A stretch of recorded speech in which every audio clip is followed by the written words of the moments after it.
Thank you, Professor Chisako. I think the floor is now open for questions. And please. What's the progress towards the ICJ resolution or application to ICJ or resolution of this dispute? But I also observed that there are two sets of disputes. One is the territorial disputes, which has to do with the ownership of Senkaku Islands versus the maritime claims, which are quite different from the territorial issues. You know, can reinforce territorial claims, but the maritime issues are in themselves very different. Like the claims to EEZ and the median line, they're quite independent of Senkaku. You know, if Senkaku becomes part of Japan, then the EEZs and the median line will be redrawn, because then it's drawn from where Senkaku is. And likewise, if it belongs to China, then the maritime lines are redrawn. Now that this doesn't belong to anyone, or both are claiming, both countries are exercising flexibility in extending their maritime zones. So there is a relationship between the maritime claims as well as the territorial claims, but are not one and the same. The issues are not one and the same. So in your presentation, what didn't come across clearly to me was, what is the state of the maritime, the territorial dispute, and is there any progress towards a resolution in ICJ, you know, versus the maritime claims, which is where most of the discussion is all about.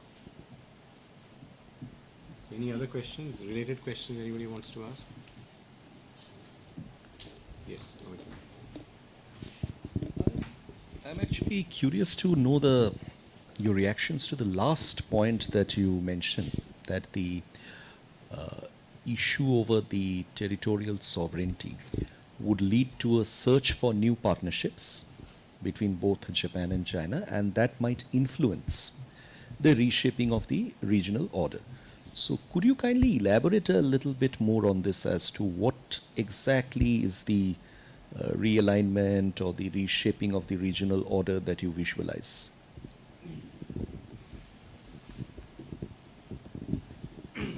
Okay. Well, my question is that in the context of contextual intelligence between the parties, it never seems to be able to bridge the divide.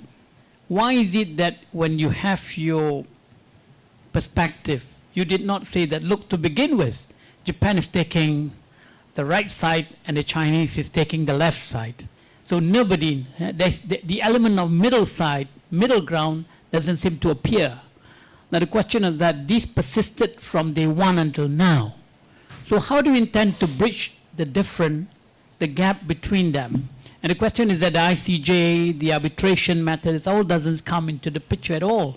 So how do you think that the sensibility could eventually prevail over the illogical situation? So what would be your taking on that? Thanks a lot. Yeah, I think we'll just restrict to these questions and then that's it. Yep. Thank you very much for kind questions. Yes, today my topic was based, as you mentioned, basically on the maritime claims and not on the territorial disputes. Well, not my point of view, but according to the Japanese government's claim, that Japan doesn't have any territorial disputes with China. And I think that's basically relates, it has a very deep connection with our peace constitution. Because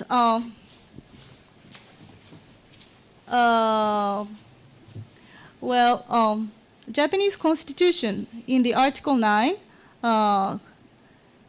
concludes that Japan should not solve its international disputes with the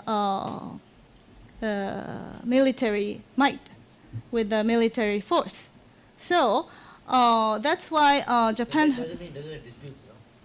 So if Japanese government accepts that there is a dispute, there is a territorial dispute with China on the Senkaku Islands, when China attacks the Senkaku Islands and try to take over, Japan cannot do anything. So actually, Japan has other territorial disputes. One is with Korea, and the other one is with the Russians.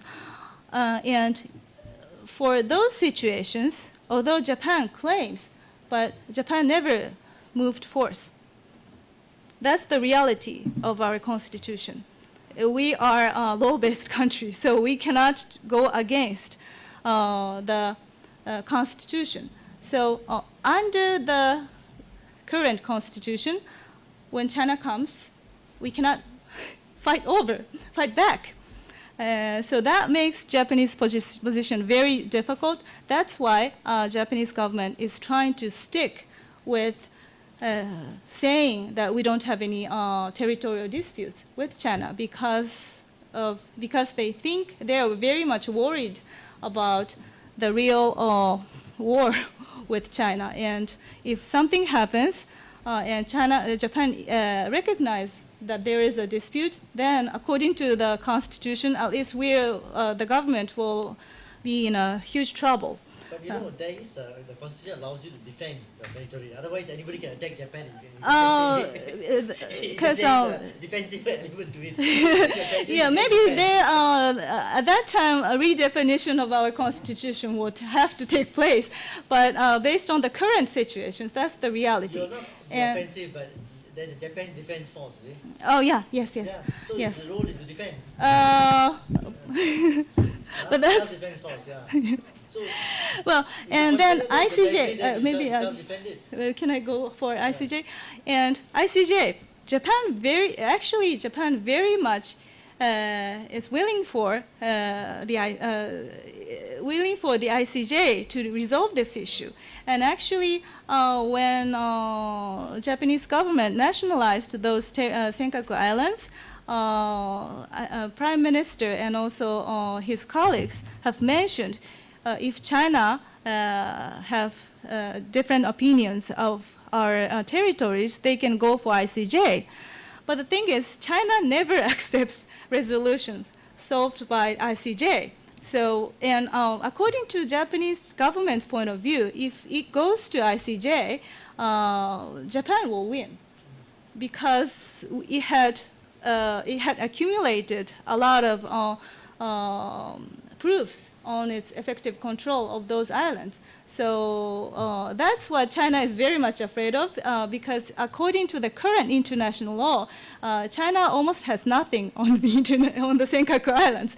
So it wants to, without using the international law, it wants Japan to bog down and admits it wants Japan to admit that there is a dispute and try to solve this problem on the equal basis. So Japan is, of course, for the ICJ, but the thing is China never accepts. And under this situation, if only Japan tries to sue China into the ICJ, it's really a stupid question, a stupid thing to do, because if you go for ICJ, it basically automatically you approve that there is an international dispute. So if Japanese government sues China into ICJ, that basically means that Japan cannot do anything. So it restricts its own action, and it cannot really resolve the issue. That's why. I have a minor question. Oh, yeah. You see, the ICJ, unlike a domestic court, does not have compulsory jurisdiction. Mm-hmm. Right? So let's say that Japan wants to take America to the ICJ. Now, the paradox is that the Americans set up the ICJ, but they themselves did not, surrender to the ICJ. Mm-hmm. That's the history of international law. It's one of the biggest paradoxes in the history of Mm-hmm. international law. Now, the question is that, are you saying that Japan is not going to the ICJ because the Chinese are unwilling to submit themselves to the jurisdiction of the ICJ and its arbitrators or judges? Or are you saying that Japan is not going to the ICJ because going to the ICJ means that there is a dispute and they don't even want to accept that? What is the position? Oh, actually, it's both. Japan has accepted ICJ's compulsory jurisdiction already. So if any country sues Japan, to ICJ, Japan has will to go. accept. Yeah, Japan will go and follow. Actually, in terms of the whale, how do you call it? Whale wheeling. Japan lost, but then had to agree, and so that's the position we are following. But in terms of China, China doesn't accept this compulsory jurisdiction. So even if Japan sues China, China may not accept. And then Japan,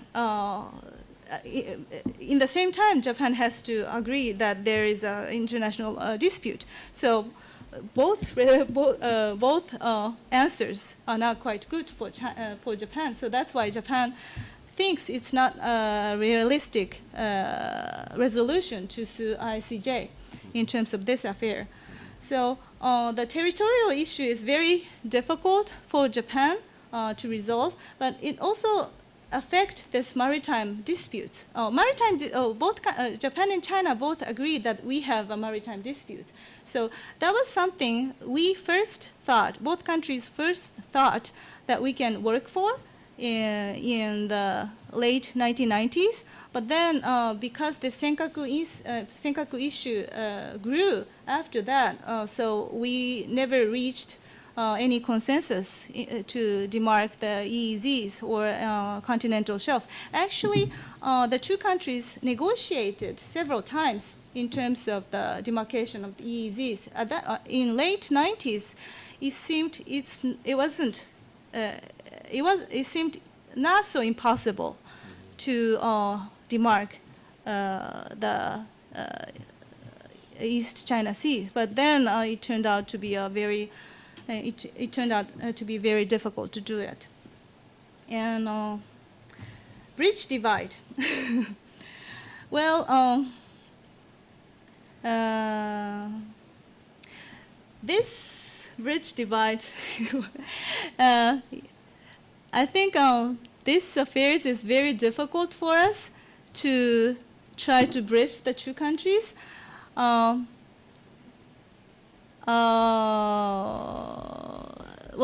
When people talk about territorial issues, I think one of my friends is more of a specialist on this issue, but people tend to look at from their own country's perspective.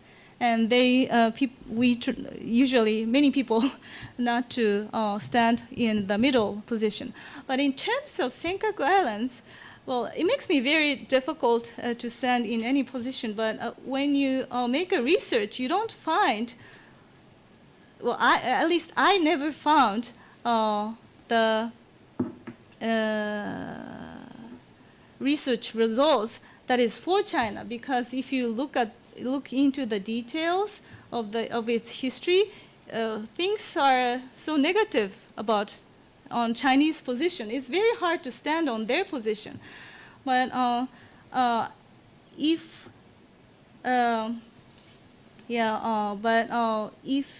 we are to divide the EEZs or the continental shelf without really touching the most difficult territorial issue, I think there are several ways to do it. First is that not to make the Senkaku Islands as the baseline to demark the territory, and that's a possible option for both governments.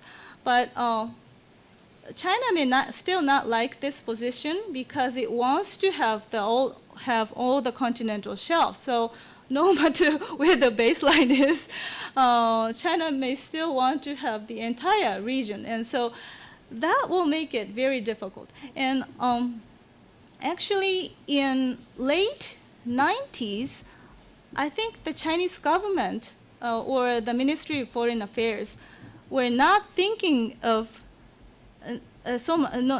thinking so much of that they can get the entire region, because the claim is just too huge, isn't it?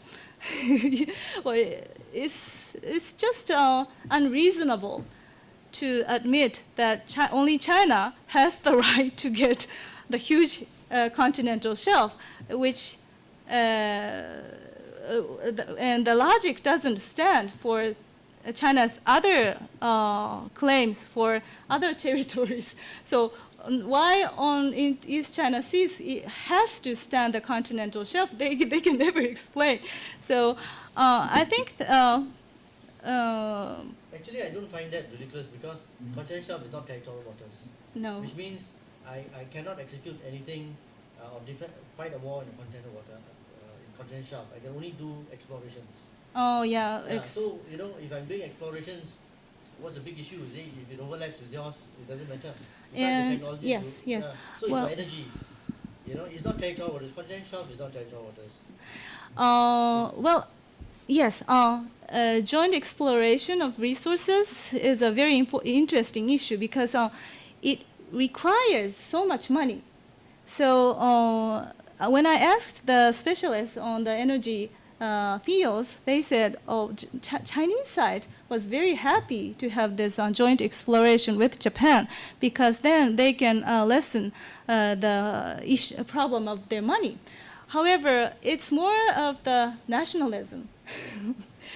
And the reason Chinese side stopped going forward for this joint exploration was that right after it publicized this plan to develop East China Sea resources with Japan, people in China criticized the government so much.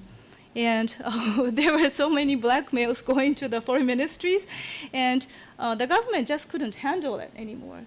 And the reason people have such a huge sentiment is partly because of the historical issues. And I admit that Prime Minister Koizumi caused a lot of problems by going to the Yasukuni shrines so many times.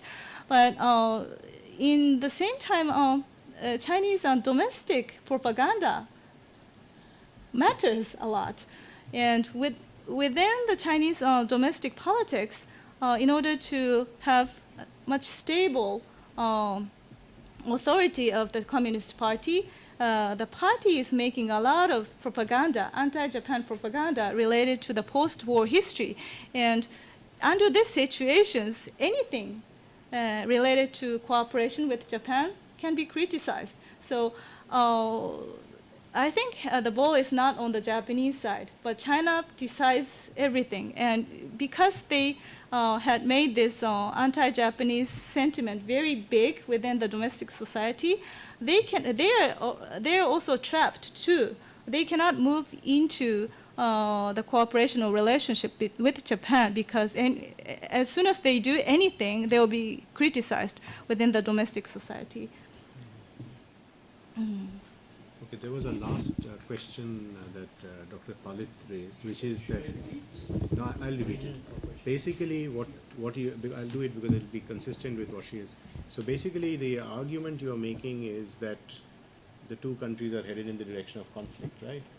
Because of what you claim to be better historical evidence in favor of Japan, and also ambiguity of international law, and the lack of, let's say, a joint approach to cooperation and things like that. So from there, I think in your presentation, you suggested that both the countries are now trying to make friends. And I think Dr. Palit basically wanted you to focus a little bit on these friendships and how these friendships might actually move you in the direction of conflict or cooperation.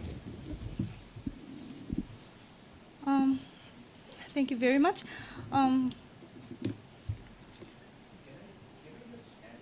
Yes, please. I don't think I'll be mistaken if I think that India figures pretty high.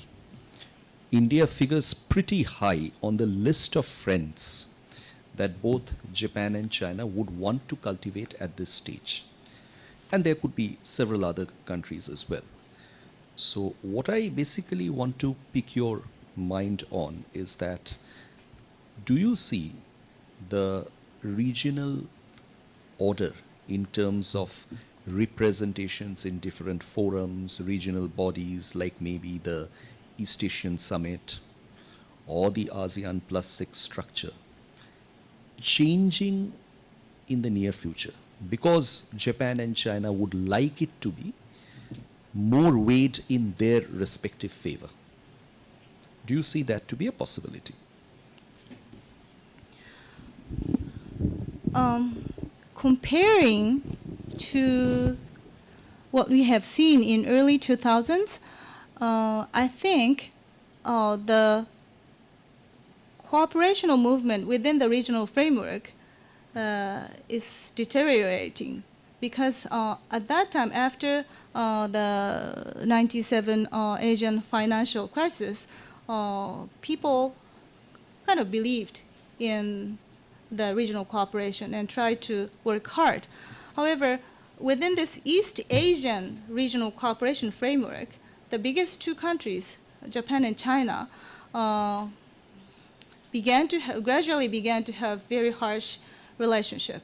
And at this point, well, especially after 2010, when the Chinese fishing boat clashed into the Japanese Coast Guard ships, the two countries are criticizing each other very much. And since then, almost no big events took place within the regional framework. And what is interesting is that China used to make better approaches to the Southeast Asian countries, ASEAN countries.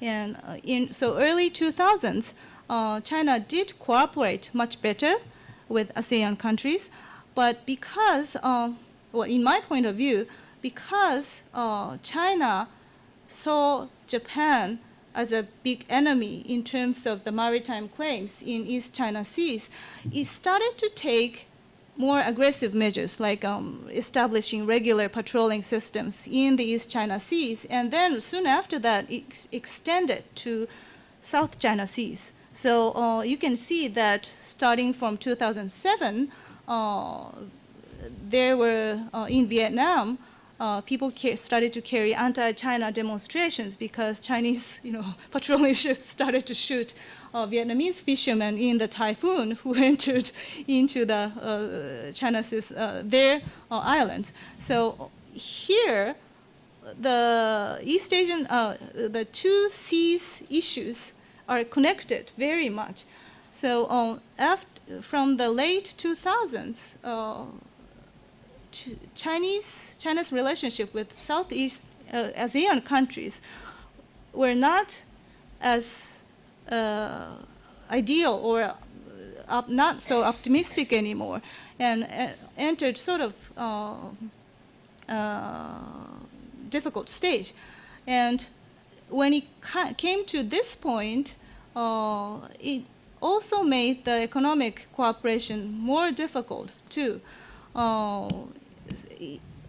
When those 13 countries meet together, we can still talk better, but because we lack this basic political friendship, although we hit upon very good ideas on cooperation, we cannot move forward.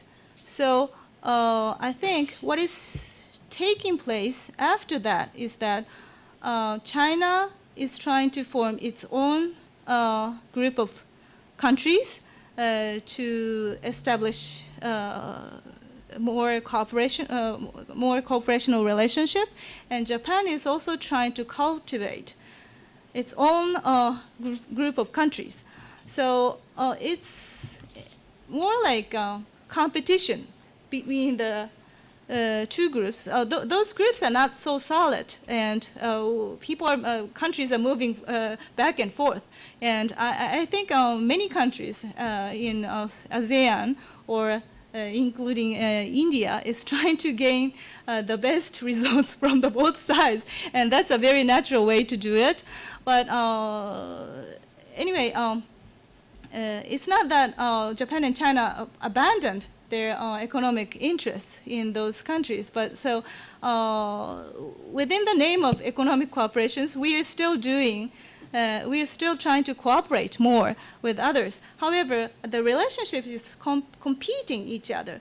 However, because there is a competition, there are more chances for other Asian countries or developing economies, and those countries are trying to gain the best benefits from both sides, and probably from the United States as well, like Myanmar does, and probably trying to use those external forces for their best economic development. That's my idea. If there are no other questions, I will just follow that one up. In this entire, is there a question?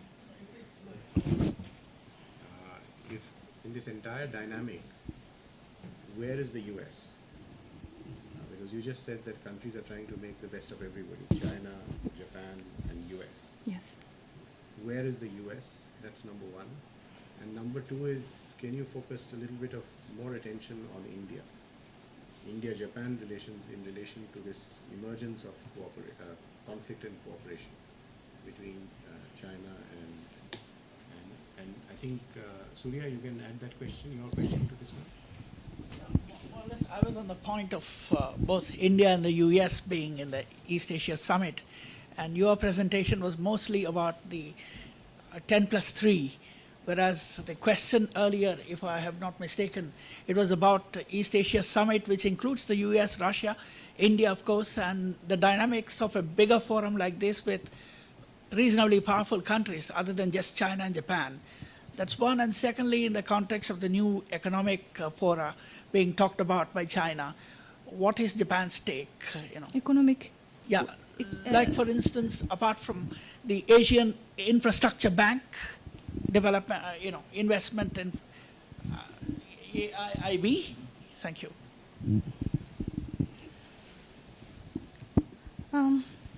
Where is the U.S. this question? So I have to admit that I'm not a specialist on the U.S. affairs, and I usually don't pay too much attention to the United States. But in terms of security, it is still a very important. The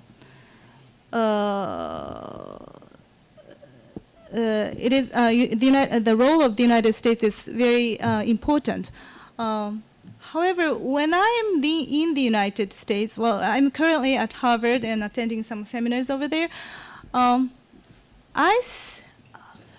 my surprise, the United States are not so much interested in Asia anymore, and probably if it reflects a reality that the United States is having so much trouble financially, and then it is exhausted with the Afghanistan or ISIS movements.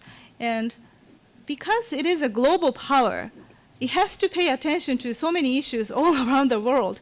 And relatively saying, to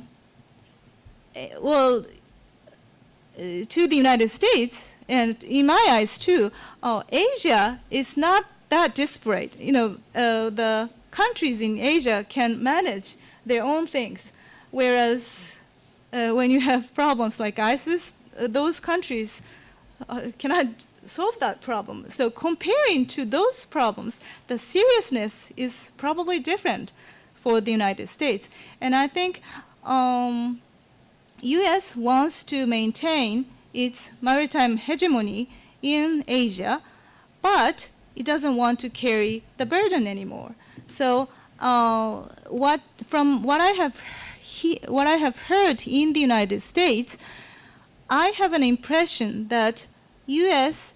can make some concessions to China in terms of regional hegemony. The United States is probably going to admit that China is going to take the hegemon in the entire Asia, although as long as it can maintain the maritime freedom for the transportation or military exercises. But China will try to keep the United States away as far as it can. So that will be a competition here in terms of the area of their activities.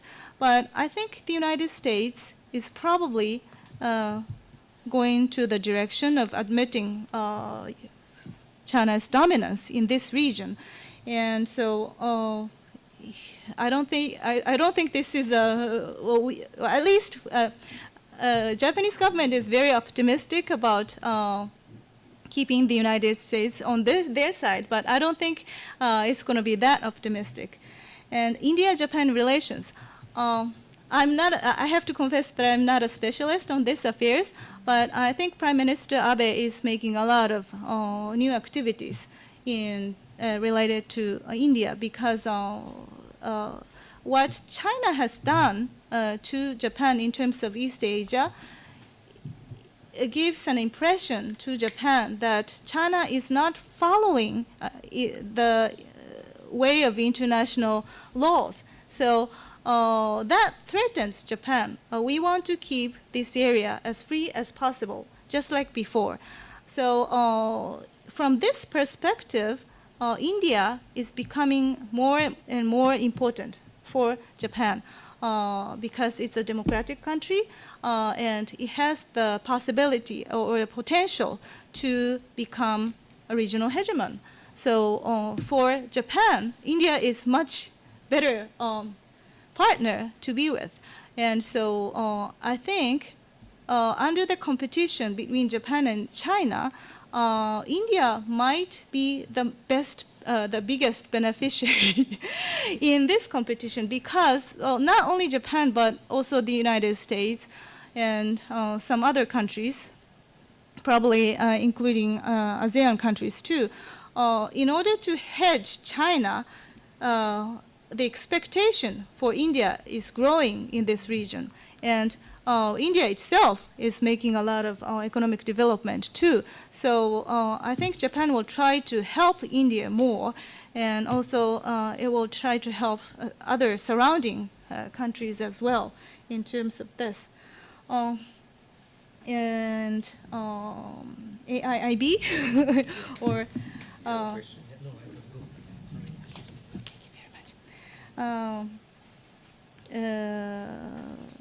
East Asia Summit is becoming, I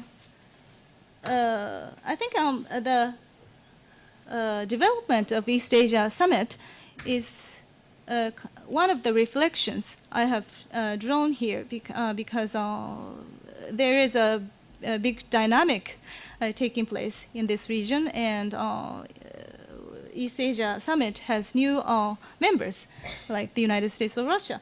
And I think that because of this dynamic and the security relationships growing, China is is making more and more efforts to gain support from the developing countries, because it wants to. China also wants to hedge the United States or Japan. So in order to do that, China, first of all, is trying to make more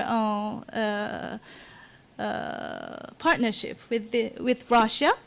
And so people in Russia because they also have this anti-US or anti-NATO feelings. Russia is very open for cooperation with China, and then in order to gain more supports from the developing countries, it's trying to establish this AIIB, because China has seen that the economic might Japan and the United States had before gave a lot of huge influence to those smaller countries. So basically, China is following the same path to establish their own group of countries. In order to form it, this bank thing is a very useful thing, and that's something they wanted to do for a long period of time since they started to get investment through the Asian Development Bank. So that's something they're trying to do it recently, but that's they have learned a lot from Asia Development Bank already. So they are likely to do the similar thing in the different framework to establish their own group of countries. So I think thank you very much. We've had a very, very enlightening talk, and I think you've tried to move us in the direction of thinking very deeply about the historical positions that China and Japan have made, and that considering the ambiguities of international law, your suggestion is that the world should move more through negotiation rather than through action and staking claims on the ground. I think that's the position you're driving towards, and I think all of us have benefited, I would agree, from a very, very succinct and detailed presentation of that point of view. So thank you very much on behalf of the Institute for visiting us and sharing your very deeply researched views candidly. Thank you very much for receiving me and asking me a lot of insightful questions. Thank you.